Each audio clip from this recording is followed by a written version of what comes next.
আসসালামু আলাইকুম, আমি দিগন্ত।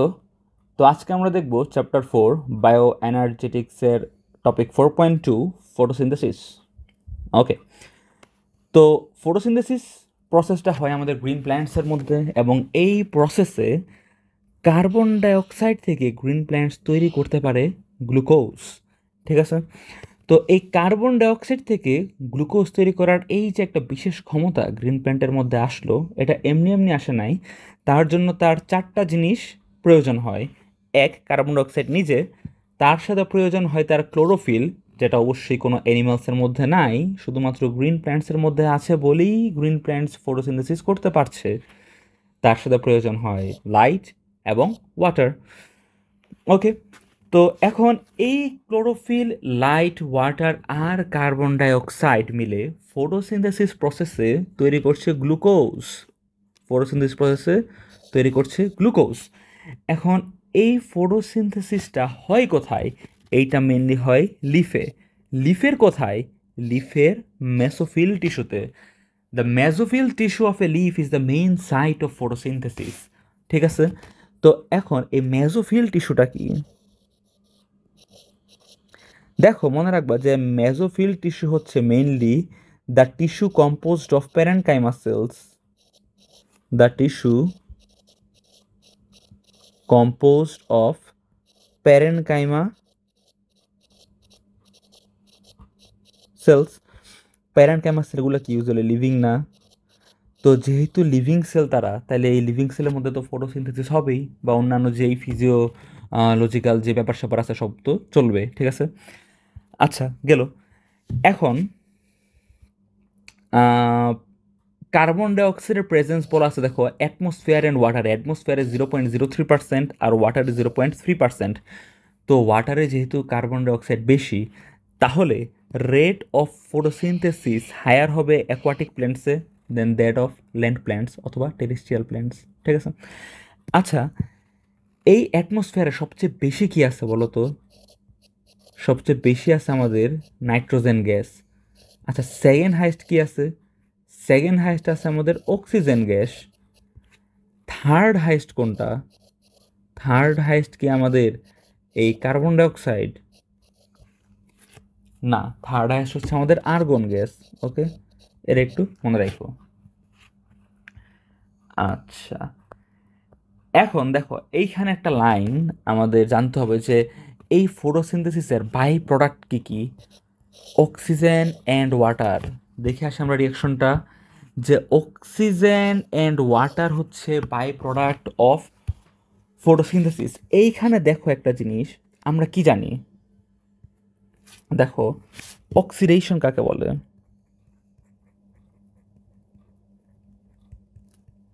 আর রিডাকশন কাকে বলে?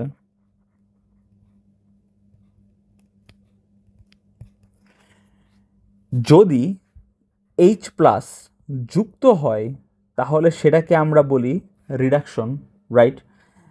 তাহলে অক্সিডেশন হবে সেটার উল্টাটা। যদি এইচ প্লাস মুক্ত হয় অথবা কোনো কিছু হাইড্রোজেন আয়ন থেকে ফ্রি হয়, তাহলে সেটাকে বলবো আমরা অক্সিডেশন। এখন একটু এইখানে আসি, দেখো, এই যে কার্বন ডাইঅক্সাইড তার সাথে এইচ প্লাস যুক্ত হয়েছে আমার গ্লুকোজ তৈরি করার জন্য, তাইলে এখানে রিডিউসড হয়েছে কোনটা, বা রিডাকশন হয়েছে কার? কার্বন ডাইঅক্সাইডের হয়েছে রিডাকশন।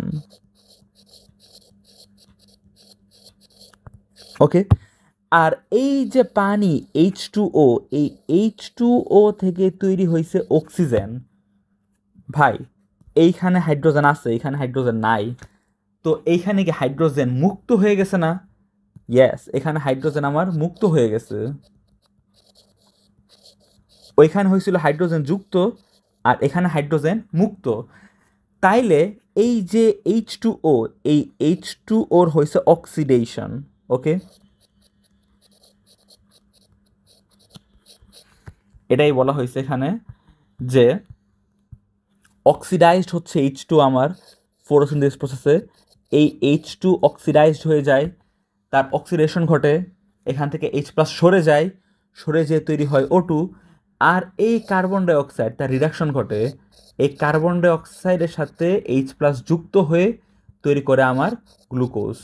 ওকে, আচ্ছা, তাহলে আমরা লাইনটা বুঝতে পারছি। ওকে, এখন হচ্ছে আমাদের ইম্পর্ট্যান্ট ধাপ, দ্য প্রসেস অফ ফটোসিনথেসিস। দেখো, এই ফটোসিনথেসিস আমাদের দুইটা ফেজে কন্ডাক্ট হয়ে থাকে। একটা হচ্ছে লাইট ডিপেন্ডেন্ট ফেজ আর একটা হচ্ছে লাইট ইন্ডিপেন্ডেন্ট ফেজ। এটা আমরা একটু দেখি এখানে। দেখো, এই যে আমাদের ফটোসিনথেসিস প্রসেসটা আছে,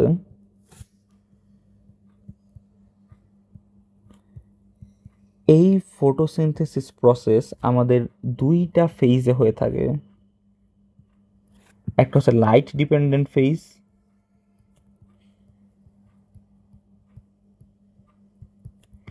আর একটা হচ্ছে লাইট ইন্ডিপেন্ডেন্ট ফেজ।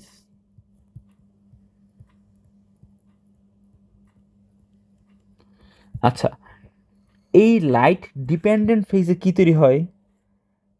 এই লাইট ডিপেন্ডেন্ট ফেজে তৈরি হয় ATP R NADPH2।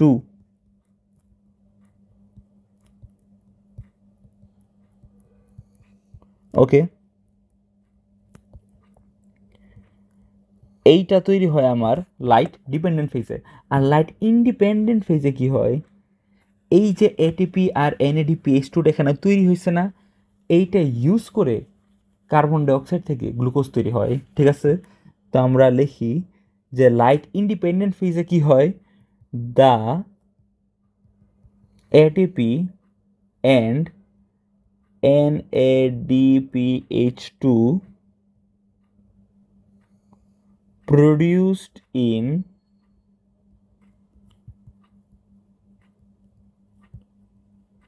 light dependent phase is used here to produce carbohydrate অথবা গ্লুকোজ ফ্রম কার্বন ডাইঅক্সাইড। তো লাইট ডিপেন্ডেন্ট ফেজের মধ্যে আমাদের এটিপি আর NADPH2 তৈরি হচ্ছে, এবং এই এটিপি আর NADPH2কে ব্যবহার করেই লাইট ইন্ডিপেন্ডেন্ট ফেজের মধ্যে কার্বোহাইড্রেট তৈরি হয়। সিম্পল। এখন এখন এই এটিপি আর NADPH2 লাইট ডিপেন্ডেন্ট ফেজে তৈরি হবে দুইভাবে। ওকে, দেখো, এই লাইট ডিপেন্ডেন্ট ফেজে আমার এটিপি তৈরি হয় কিভাবে? ATP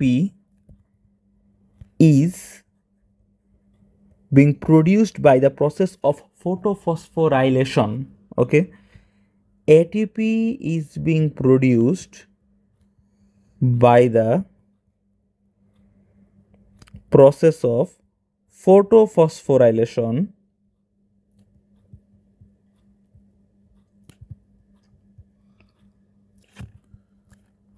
এটা।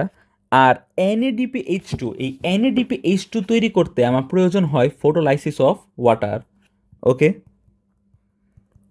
NADPH2 is being produced by photolysis of water.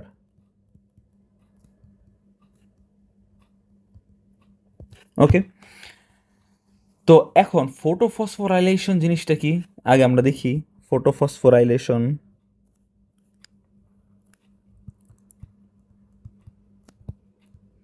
দেখো, এই যে লাইট ডিপেন্ডেন্ট ফেজে আমার তো লাইট দরকার, তাই না? তো এই ফটো মানেই তো হচ্ছে লাইট, আর ফসফো মানে কি? ফসফেট। আর রাইলেশন হচ্ছে এখানে এডিশন।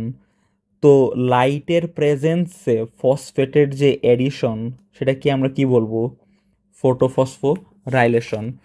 তো এই এটিপি তৈরি হয় লাইট ডিপেন্ডেন্ট ফেজে ফটোফসফোরাইলেশন দ্বারা। এডিপি থাকে, এই এডিপির সাথে একটা ইনঅর্গানিক ফসফেট এসে যুক্ত হবে, যেটা আমরা প্রিভিয়াস ভিডিওতে খুব ডিটেলসে এক্সপ্লেন করছি, যে এই এডিপির সাথে যখন আমার ইনঅর্গানিক ফসফেট এসে যুক্ত হবে, যুক্ত হওয়ার জন্য কিছু পরিমাণ এনার্জি প্রয়োজন। এই এনার্জিটা আসে লাইট থেকে। ওকে, এবং তৈরি করে এটিপি। তো এই যে লাইটের প্রেজেন্সে, লাইট বা ফটোর প্রেজেন্সে ফসফেট যুক্ত হইল, ফসফোর রাইলেশন বা এডিশন হইল, এটা কি বলা হচ্ছে ফটোফসফোরাইলেশন। তাহলে লাইট ডিপেন্ডেন্ট ফেজে আমার ফটোফসফোরাইলেশন প্রক্রিয়া দ্বারা এটিপি তৈরি হইল। ফাইন। এইবার NADH2 কীভাবে তৈরি হবে? NADPH2 এটা তৈরি হবে আমার ফটোলাইসিস অফ ওয়াটার দ্বারা। আচ্ছা, ফটোলাইসিস অফ ওয়াটার মানে কি? দেখো, ওয়াটার তো হচ্ছে H2O, তাই না? তো তুমি ভাবতে পারো যে ভাই, ওয়াটার ব্রেকডাউন হলে তো আমার H+ আর OH- তৈরি হয় নর্মালি, কিন্তু ফটোলাইসিসে ওয়াটার ব্রেকডাউন হয়ে H+ আর OH- তৈরি হবে না, বরং এইখানে তৈরি করবে অক্সিজেন, হাইড্রোজেন আয়ন আর ইলেকট্রন। এটা হচ্ছে আমার জেনারেল কেস। কিন্তু যখন এই ওয়াটার, দেখো লাইসিস মানে হচ্ছে ব্রেকডাউন, আর ফটো মানে হচ্ছে আমার লাইটের প্রেজেন্সে ব্রেকডাউন। ফটো মানেই লাইট, লাইসিস মানে ভাঙ্গন, breakdown, photolysis, breakdown in the presence of light. যখন লাইটের প্রেজেন্সে এই ওয়াটারের ব্রেকডাউন হয়, তখন তৈরি হবে প্রোটন, তৈরি হবে ইলেকট্রন, আর তৈরি হবে অক্সিজেন। ওকে, তো এখানে হাইড্রোজেন আমার 2টা, তাহলে আমার 2টা প্রোটন তৈরি হবে। এই যে হাইড্রোজেনটা, সে কিন্তু H+ আকারে বের হয়েছে, তার মানে এখান থেকে নিশ্চয়ই ইলেকট্রন আলাদা হয়ে গেছে। তো 2টা হাইড্রোজেন থেকে 2টা ইলেকট্রন আলাদা হয়ে যাবে, আর তৈরি হবে আমার একটা অক্সিজেন। ফাইন। এখন এই যে ইলেকট্রনটা আছে না, এই ইলেকট্রনটা যে রিডিউস করে NADP-কে, এই ইলেকট্রনটা যে রিডিউস করে NADP-কে, এই NADP-র সাথে এই ইলেকট্রন, 2টা ইলেকট্রন যুক্ত হয়, এবং তারই সাথে যুক্ত হয় ওই 2টা হাইড্রোজেন, মিলে আমার তৈরি করে NADPH2। ওকে, তাহলে আমার ফটোলাইসিস অফ ওয়াটারের মাধ্যমে NADPH2 কিন্তু তৈরি হয়ে গেল। তাহলে দেখো তো, এই লাইট ডিপেন্ডেন্ট ফেজটা কি ঠিকঠাক মতো বোঝা গেছে কি না? লাইট ডিপেন্ডেন্ট ফেজের মধ্যে আমার তৈরি হয় হচ্ছে ATP আর NADPH2। দেখে আমি অন্য একটা কালি নেই, তৈরি হয় ATP আর NADPH2। ATP তৈরি হচ্ছে আমার ফটোফসফোরাইলেশন প্রসেসে, ADPর সাথে ইনঅর্গানিক ফসফেট যুক্ত হয়েছে, লাইটের প্রেজেন্সে তৈরি করলো ATP। আর NADPH2 এইটা তৈরি হচ্ছে আমার ফটোলাইসিস অফ ওয়াটারের মাধ্যমে। ওয়াটার ব্রেকডাউন হয়ে তৈরি করলো হাইড্রোজেন, তৈরি করলো ইলেকট্রন এবং অক্সিজেন। সেই হাইড্রোজেন আর ইলেকট্রন যে NADP-কে রিডিউস করে তৈরি করলো NADPH2। তো যেহেতু আমার ATP তৈরি করতেও লাইট দরকার হচ্ছে, এবং NADPH2 তৈরি করতেও লাইট দরকার হচ্ছে, তাই আমরা এই পর্যায়টাকে বলতেছি লাইট ডিপেন্ডেন্ট ফেজ। ওকে ওকে, এখন লাইট ইন্ডিপেন্ডেন্ট ফেজে এই ATP আর এই NADPH2 ইউজ করে তৈরি করা হবে কার্বোহাইড্রেট ফ্রম কার্বন ডাইঅক্সাইড। এইটা তৈরি হইতে পারে তিনটা পথে এটা তৈরি হতে পারে। লাইট ইন্ডিপেন্ডেন্ট ফেজে এই কাহিনীটা ঘটতে পারে আমার এইদার C3 সাইকেল দ্বারা, অথবা C4 সাইকেল দ্বারা, অথবা CAM পাথওয়ে দ্বারা, যেটা তোমাদের বইয়ে আসলে বলা নাই। তো আমরা C3 আর C4টা দেখব। হ্যাঁ, দেখো, এখন যেহেতু আমার ATP আর NADPH2 তৈরি হয়ে গেছে, তো এখন আমার লাইট ইন্ডিপেন্ডেন্ট ফেজে কার্বোহাইড্রেট তৈরি করতে হবে। ওকে, আচ্ছা, লাইট ইন্ডিপেন্ডেন্ট ফেজ, এখানে আমার বানাইতে হবে কার্বোহাইড্রেট।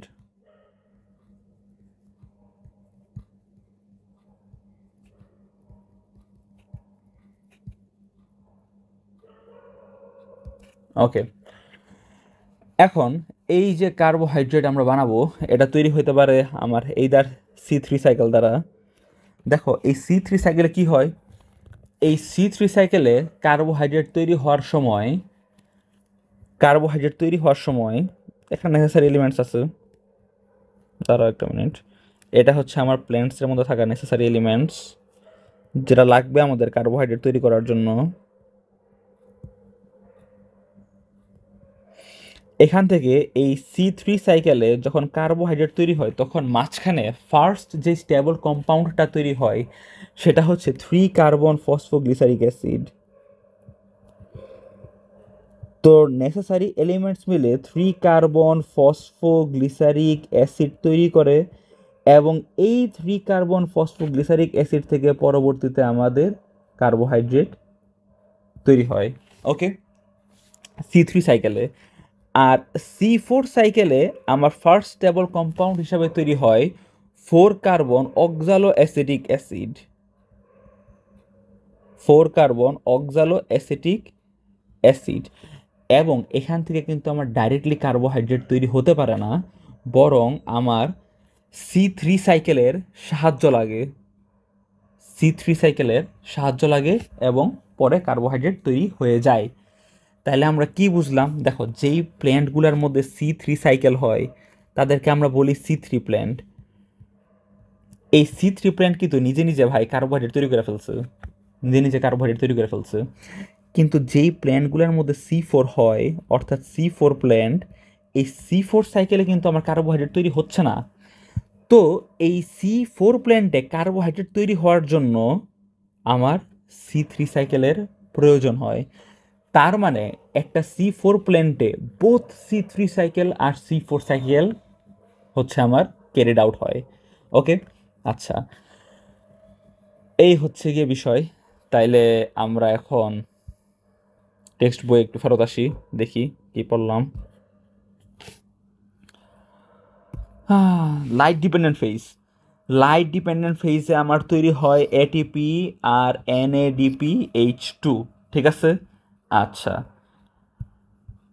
এই যে এটিপি আমাদের তৈরি হয় ইনঅর্গানিক ফসফেট যখন যুক্ত হবে এডিপির সাথে, এবং এই এটিপি তৈরির প্রসেসটা কি বলা হচ্ছে আমার ফটোফসফোরাইলেশন। আচ্ছা, আর এই যে ফটোলাইসিস অফ ওয়াটারটা কি, এখানে দেখো অক্সিজেন, প্রোটন এবং ইলেকট্রন যখন পানি ভেঙে তৈরি হয়, পানি ভেঙে যখন অক্সিজেন, হাইড্রোজেন আর ইলেকট্রন তৈরি হয় তখন সেটাকে বলা হয় ফটোলাইসিস অফ ওয়াটার, ঠিক আছে? এই যে ইলেকট্রনটা, the electrons reduce NADP and produce NADPH2, এই এটিপি আর এই NADPH2কে বলা হয় অ্যাসিমিলেটরি পাওয়ার। ওকে, লাইট ইন্ডিপেন্ডেন্ট ফেজে কি হয়? লাইট ইন্ডিপেন্ডেন্ট ফেজে কার্বন ডাইঅক্সাইড থেকে আমার কার্বোহাইড্রেট তৈরি হচ্ছে with the help of ATP and NADPH2 that was produced in light phase. Light dependent ফেজে যে এটিপি আর NADPH2 আমার তৈরি হয়েছিল সেটা ইউজ করেই কার্বন ডাইঅক্সাইড এখানে ভাই তৈরি হইতেছে। ওকে, আচ্ছা, এটা তৈরি হওয়ার জন্য আমার পাথওয়ে আসছে কি C3 সাইকেল আছে। এই C3 সাইকেল কে ডিসকভার করছে, কত সালে ডিসকভার করছে, নামগুলো তো অবশ্যই দেখবা। আর এই C3 সাইকেলে আমার ফার্স্ট স্টেবল কম্পাউন্ড হিসেবে কি কাজ করতেছিল?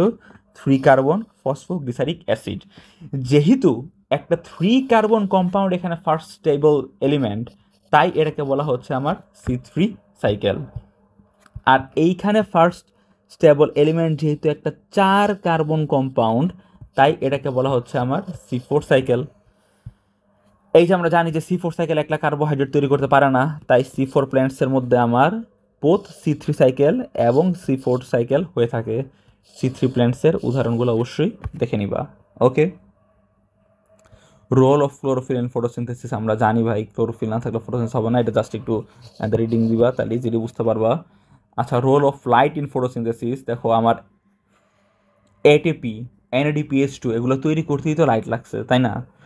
তো লাইটের তো অবশ্যই ভালো রোল আছে। এইখানে একটু জানবা যে red, blue, orange and purple portions of the visible spectrum function better then green and yellow in the process of photosynthesis. দেখো, লাইট বেশি থাকলে ফটোসিনথেসিস বেশি হবে, but up to a certain limit. বেশি লাইট হয়ে গেলে কিন্তু আবার কি হয় বলো, এনজাইম ডিসইন্টিগ্রেট হয়ে যাবে। এই যে এনজাইম, এই এনজাইম কাজ করার জন্য আমার একটা অপটিমাম টেম্পারেচার লাগবে, একটা অপটিমাম পিএইচ লাগবে, একটা অপটিমাম হিট লাগবে। লাইট যদি বেশি হয়ে যায়, হিট যদি বেশি হয়ে যায়, তাহলে কিন্তু এনজাইম নষ্ট হয়ে যাবে। তখন কিন্তু এনজাইমের অভাবে ফটোসিনথেসিস প্রসেসটা কমে যাবে। ওকে, তো কোন লাইটে ফটোসিনথেসিস সবচেয়ে ভালো হয়, কোন ওয়েভলেন্থের লাইটে, সেটাও আমরা একটু এখান থেকে দেখে রাখবো। আচ্ছা, এখন ফ্যাক্টরস এফেক্টিং ফটোসিনথেসিস ভাই, এক্সটার্নাল ফ্যাক্টর কি কি আছে, এমসিকিউতে আসছে কোনগুলো এক্সটার্নাল ফ্যাক্টর, জাস্ট নামগুলা পড়বা। আচ্ছা, এখন এক্সটার্নাল ফ্যাক্টর কোনগুলো, যেগুলো বাহ্যিকভাবে বাইরে থেকে এফেক্ট করতেছে ফটোসিনথেসিসকে। দেখো, কার্বন ডাইঅক্সাইড সে একটা এক্সটার্নাল ফ্যাক্টর। কার্বন ডাইঅক্সাইডের পরিমাণ যদি 1%-এর বেশি হয়ে যায় অ্যাটমসফিয়ারে, তখন কিন্তু আবার ফটোসিনথেসিসের রেট কমে যায়।